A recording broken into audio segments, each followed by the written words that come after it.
Welcome. Everybody is coming into the room and we'll get started in just a minute.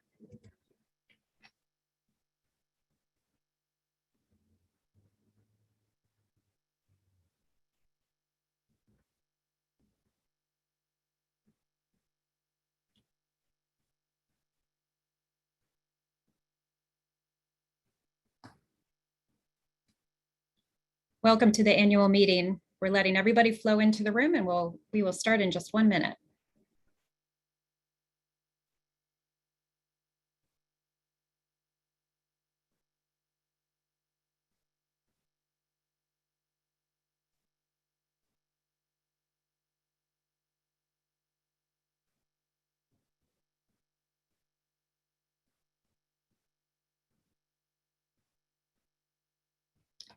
Welcome to the Nonprofit Alliance's annual members meeting.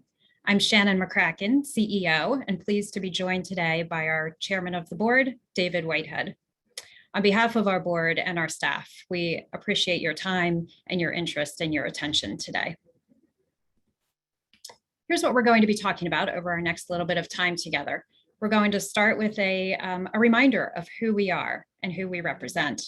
A bit of a 2021 recap, some of our key policy and program initiatives, a preview of what's coming in 2022, and then some thanks and a special surprise at the end. So please be sure to stick around. First, who are we? And why do we have two separate names and logos on the screen? Well, we are in fact two separate and related organizations. We are the Nonprofit Alliance, a membership association, and we are the Nonprofit Alliance Foundation, a supporting charitable organization. Why does this matter to you? Well, this structure actually allows us to deliver optimal membership benefits to you. Through the association, we can maximize your dues towards lobbying investment. As a matter of fact, your 2021 dues help support extensive lobbying, which we will talk about, other advocacy opportunities, and up to 30% of your dues this year supported those lobbying efforts. We are not constrained by the regulations that affect 501c3 charitable organizations like our Nonprofit Alliance Foundation. The foundation is then able to support the membership with programming and educational opportunities that meet your needs, your interests, and also are attractive to institutional funders and other donors who like the charitable aspect.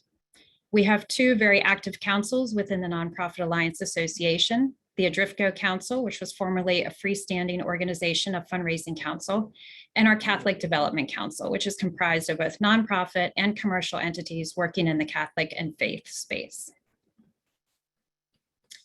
Our membership as of today includes 164 nonprofit members and 123 corporate members.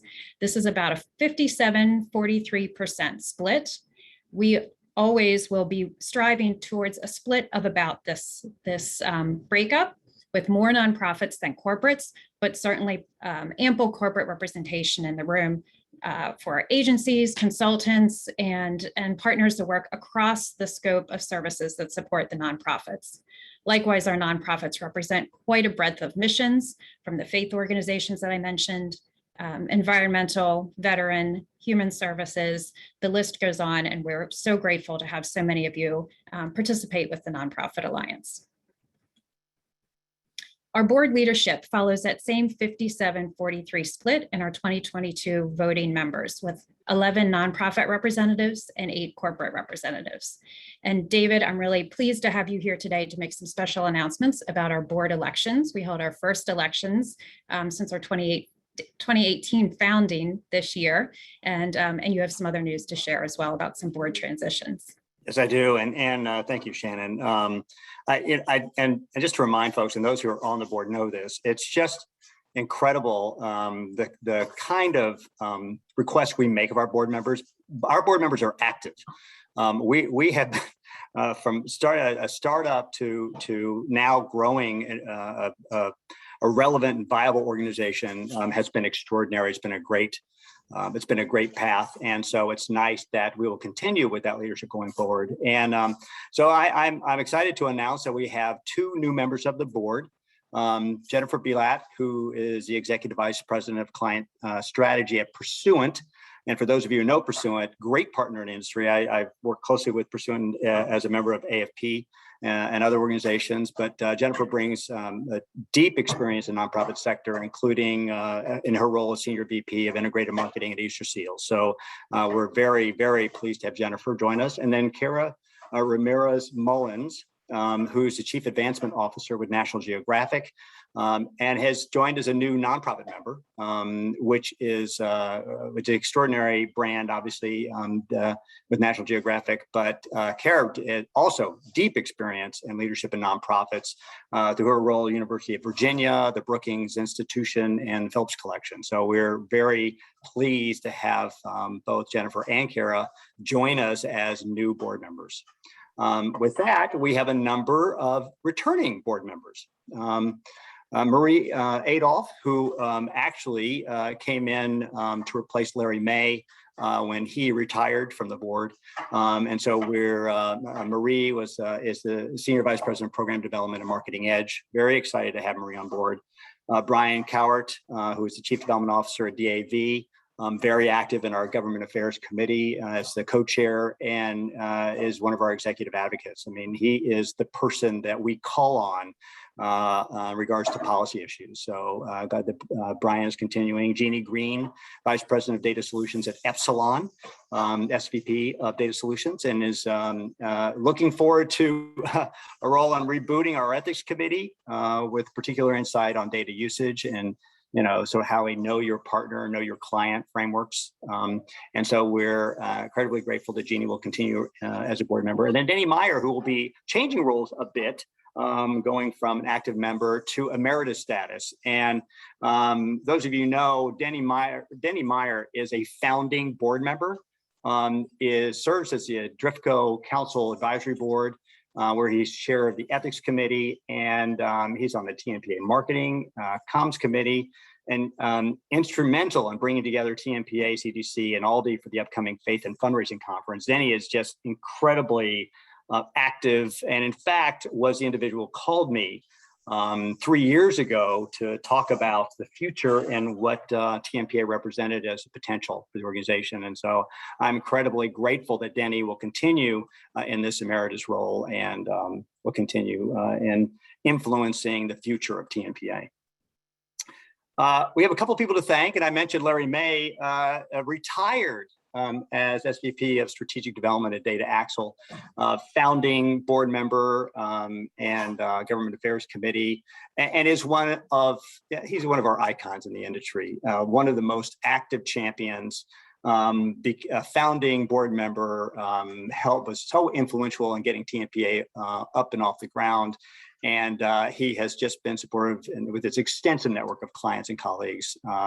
So we continue to engage Larry going forward, but enjoy your retirement, Larry. And then Marie Kosamovich, who is Vice President of Lautman, Maska and Neal and Company, joined TNPA's board when she was the incoming president of DMAW. And golly, talk about double duty. I mean, that was pretty extraordinary that she just agreed to join the board while continuing to shepherd the relationship forward with between TNPA and DMAW. And we just appreciate her taking on both those roles to advance both organizations and both missions. She was also part of our Boston Conference Planning Committee, and we'll hope to continue to keep her engaged in our educational as well as other priorities for TNPA. So thank you to Marie and to Larry. With that, I'll give it back to you, Shannon. Thank you so much, David, and congratulations to our incoming and returning board members. And I echo very strongly David's appreciation to both Marie and Larry for being here from day one and leaving us in really good hands. So thank you both. So let's talk about some of our policy priorities from 2021. And if you attended our annual meeting last year at this time, these are going to look pretty familiar. It's no surprise that some of the priority issues in 2020 continued on into 2021. That's the way it works, even when there aren't big distractions like a global pandemic. Data privacy legislation, tax issues that incentivize or encourage charitable giving, certainly postal reform that can protect nonprofits and other mailers from outrageous postal increases, and online giving platform regulation, which we discussed last year, continued this year, and finalized as a state regulation. We also had a pretty unique opportunity and situation come up this year, and I want to spend a little bit of time right now focusing on that piece in particular. Early this year, we became very aware of a case that was coming before the United States Supreme Court. This was an issue that would impact and threatened actually donor confidentiality. It would require that any organization that was registering to fundraise in the state of California, which is pretty much every organization that does any sort of national or geographic fundraising, would have to file a copy of its Schedule B of its 990, which is a list of its highest donors. There wasn't a particular reason. This wasn't necessarily because the state was doing a specific targeted investigation of an organization, but rather, again, it would be part of that routine filing. A lot of the discussion and coverage of this case, both in the media and some of the opinions, really both for and against, were very politicized. And it's because of the parties that were involved in this case. However, this was not a political issue. This was going to impact nonprofits who are have conservative leanings and missions, progressive leanings and missions, and those that have really no particular political leaning whatsoever. We recognize that and very quickly rallied our TNPA and broader community around this issue to educate, to inform, and to call to action. The Nonprofit Alliance, along with AFP and PETA Foundation, submitted an amicus brief to the United States Supreme Court, asking that the court not support filing Schedule B donor information with states as part of routine registration processes. 125 charitable organizations co-signed our brief, which is an incredible turnout in a very short period of time. The organizations that signed the brief were large, small, again, conservative, political, or no leaning whatsoever, and represented a wide geography of United States organizations and impact. Our brief was referenced multiple times during oral arguments and was cited specifically in the majority opinion written by the Chief Justice. We're so pleased that the Supreme Court agreed with us and struck down the requirement that 501c3 charitable organizations file a copy of their donors' information when they register to fundraise. And we thank all of you who supported this effort, again, in a very quick turnaround, when we were also very concerned about postal rates, data privacy, and all other things that 2021 handed to us. This was really and truly an example of the Nonprofit Alliance as a young organization punching above our weight class. And it's thanks to you that this happened and that we're able to protect not just the 125 organizations that signed the brief along with us, but our entire community of charitable missions. We appreciate all of the members who participated not only in the amicus brief, but in our other advocacy work this year, who showed up at our virtual Hill Days, who participated in our town halls, who answered the call when we needed you to write letters, to step up, to provide examples, and to really testify the impact of legislation and regulation on your fundraising and your ability to deliver on your mission. So thank you for always taking that call. When you say yes, we most appreciate that. And when you have to say no and pass us on to someone else, that's also a fantastic way to engage. So thank you. Let's talk about some of our programming highlights this year. The Nonprofit Alliance delivers, yes, virtually, and also in person when we get back to that, workshops that are, I think, pretty unique in the way that we structure them. They're very much about roundtable experiences, about learning from the expertise and the experiences of all those participating in the room, as well as the person who is moderating, facilitating, or otherwise presenting on the topic. This year, all virtually, we delivered a Growing Women's Philanthropy workshop, a stakeholder engagement workshop, and just a couple weeks ago, our DM Accelerator program. These were all multi-part series and included information sharing from an expert at the front of the room, as we like to say, and then a lot of real-time feedback and activity and engagement among the participants. We also offered more traditional series of webinars on a variety of topics like those listed on the screen. Many of our webinars are done in partnership with other peer associations, some of our members themselves, or other experts out in the industry. You'll continue to see the breadth of these expand, not just the number of webinars, but the topics that we're focusing on will continue to grow and expand in 22 and beyond. This year, we partnered with the Bridge Conference and created the first faith-based fundraising track. Credit to our Catholic Development Council Advisory Board and volunteers for putting together the programming that aligned so well with the very successful virtual Bridge Conference this year. And of course, no association and frankly, no 2021 would be complete without lots of virtual networking opportunities, from happy hours, coffee talks, affinity group meetings, and actually one in-person happy hour event in August on an absolutely perfect weather day. We were very fortunate with that to see so many of you in person and realize how tall and short we were compared to one another after seeing each other just on screens for so long. It's been wonderful to see everyone in professional settings and also in more social settings. We've been missing that, and we look forward to continued opportunities to do so. One of the aspects of the Nonprofit Alliance's programming that I'm most proud of and most excited about is our leadership programming, and specifically our Leadership Lab and our Leadership Summit.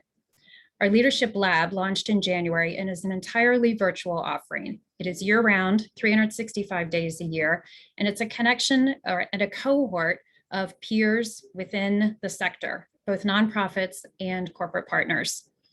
Lab participants meet once a month virtually in cohorts for discussion around various themes, and we have 3 themes a year, or 3 cycles a year. This year we started with DEI, then moved on to resiliency, and right now in our fall cycle, we're focused on strategic partnerships and alliances. As I mentioned earlier, we have a priority focus on networking and experience and expertise within the room, and the lab is the absolute embodiment of that. We have 103 participants right now, everyone bringing different perspective, different ideas. It really is a safe and comfortable space to share what's working, what's not, ask some of those tricky questions. And as we all feel like we're still walking on shifting sands, it's been an absolute privilege to be part of those conversations. We have rolling enrollment for the lab, which means when you enroll at the start of any one of those 3 cycles during the year, you then continue for a full year or a full 3 cycles. Participation for the next cycle begins in January, and enrollment will open up on November 15th. We are also very excited to announce that while today was supposed to be day 1 of our in-person leadership summit, and while that had to be postponed when office reopenings were postponed, we now have new dates for 2022. Same location, downtown DC, will be together March 30th to April 1st. If you already registered for the summit, planning to attend on these original November dates, you don't need to do anything. You're considered already registered. We will move that forward and you are all set. If you would like to register, we encourage you to do so starting at noon tomorrow, 9 Pacific, when we reopen registration. I need to tell you that there are only 150 seats available for the Leadership Summit, and we've already sold 65 of those in pre-registration. So these will go very quickly. Our corporate members are invited to send up to 1 attendee each, and our nonprofit members may send up to 2 attendees. So these will go very quickly. If you have any questions about that, please, of course, be in touch.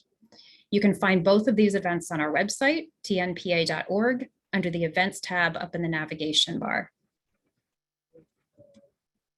Also coming up very quickly, an in-person event, our Faith and Fundraising Conference. This is a first for us. We are presenting this in partnership with ALDE, the Association of Lutheran Development Executives, and our Catholic Development Council could not be more excited about the programming and the events that are all put together to turn this into a really major conference and something very exciting. We will be together in February in Milwaukee for keynotes, 30+ sessions, master classes, an awards banquet, and affinity group meetings.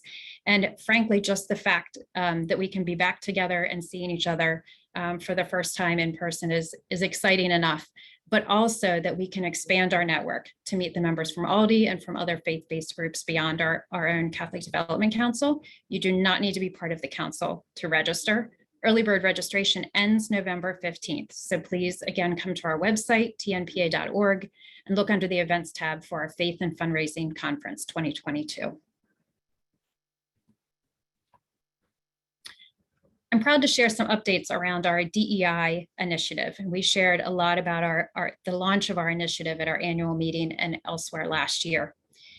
In January this year, we announced just an amazing contribution, a $100,000 grant from AARP Foundation that is consistent with their commitment to diversity and inclusion in 21 and 22.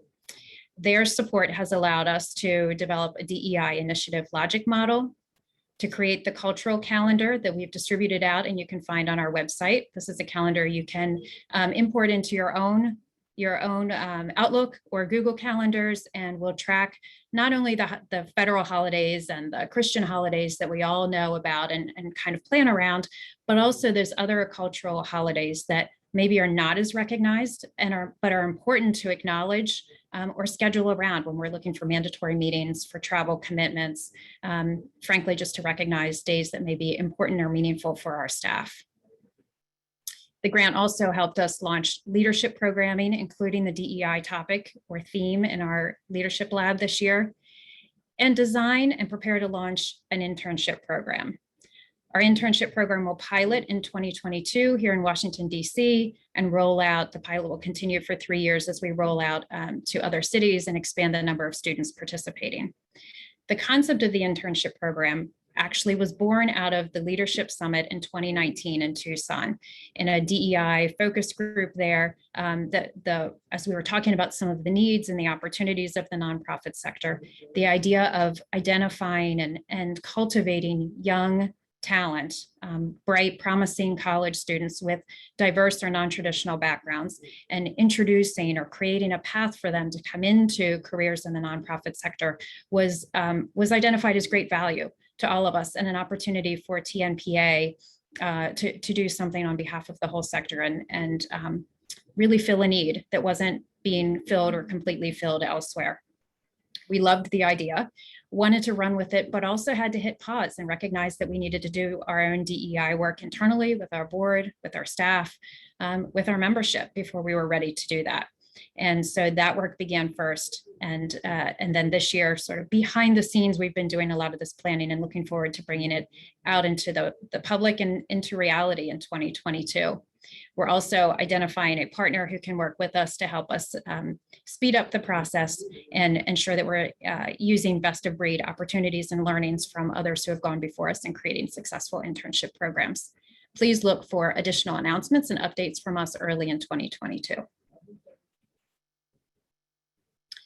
Finally, next year, we're expanding some of our focus in the topics and the interest areas that we're delving into across all of the work that we do. As many of you know, much of our focus up to this point has been on development and fundraising, because really that's where we formed. That's the background of a lot of our leadership and a lot of our founding members. Next year, we're going to wiggle our way out a little bit more, push out those tent poles, as we've said all along, and focus on people and culture, which is really another way of saying workforce and workplace. Across all of the affinity groups, the lab meetings, the coffee talks, practically anytime we brought people together on a Zoom screen, we ended up talking about people and culture, the evolving needs and the opportunities to meet staff and employees where they are, the challenges that both employers and employees are facing, and the need to really recognize that this is a changing space and will continue to change over the next couple of years. About 14% of the US workforce is working for nonprofit organizations, and that doesn't even account for the corporate partners who serve nonprofits and have a vested interest in the health of the sector. Our mission is to protect, promote, and strengthen the nonprofit sector. And so in keeping with that mission, next year we look to protect through our work on policies that empower people-driven sector health, promote through content, thought leadership, like the blog post series that's been running for the past couple of weeks, and other tools and resources, and then strengthen through programming, workshops, webinars, and networking rooms.